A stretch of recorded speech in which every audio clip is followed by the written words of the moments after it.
Every 2 seconds, someone needs a blood transfusion.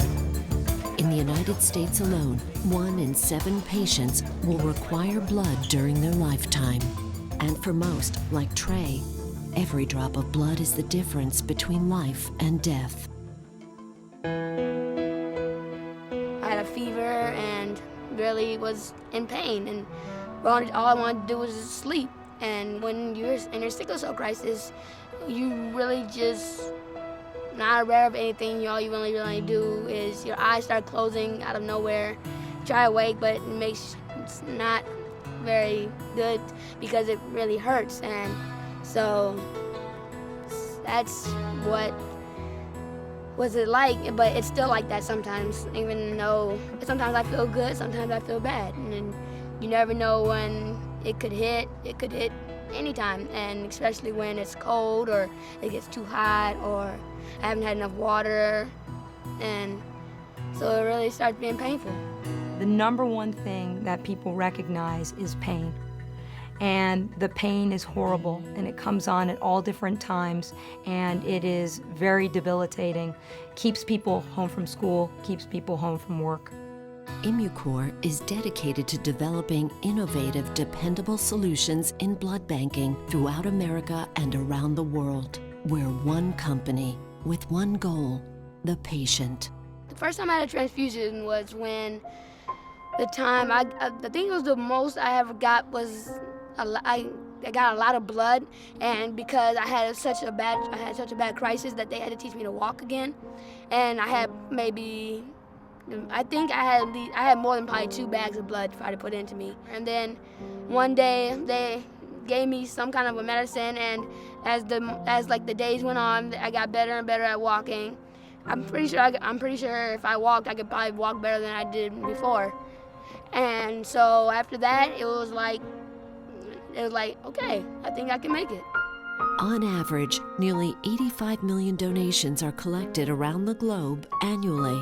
When patients with sickle cell disease can't receive blood when they need it, it is, to me, tragic as a physician, because we know that this will help them through this life-threatening complication.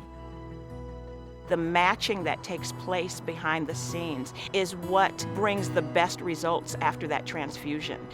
Some of the most amazing recoveries after he was transfused happened because the match that they made in the lab was so perfect. In my opinion, genotyping can help patients early on, prior to them developing an antibody, by testing their red blood cells prior to receiving any transfusions. And that would actually facilitate the choosing of better matched red cells.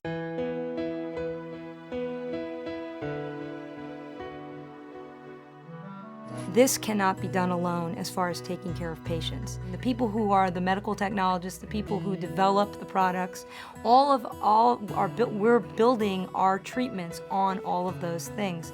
Every single day we are using, and you are contributing to treating patients and making their lives better and healing them. There'll be good days and there'll be bad days like anyone else in life.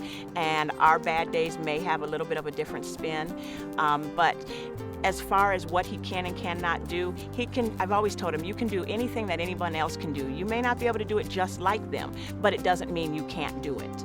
And that's what's important. The life expectancy of a patient with sickle cell disease has changed from anywhere to 30 to 40 years of age, nowadays to 50, 60, 70 years and beyond. I have to tell myself that I can make it, and I have people that love me, that hear from me, and I just pretty much motivate I motivate myself when nobody's there. I motivate myself to push myself and to think of all the things that I can do when I get out, and all the things I can have when I get out. And so I just tell myself everything's gonna be okay, and I tell myself something that I want to hear. No matter your job, whether how big or how small, or what the task may be, what you do every day, every hour, and every minute makes all the difference in the world. The power of life, the power of many, the power of one.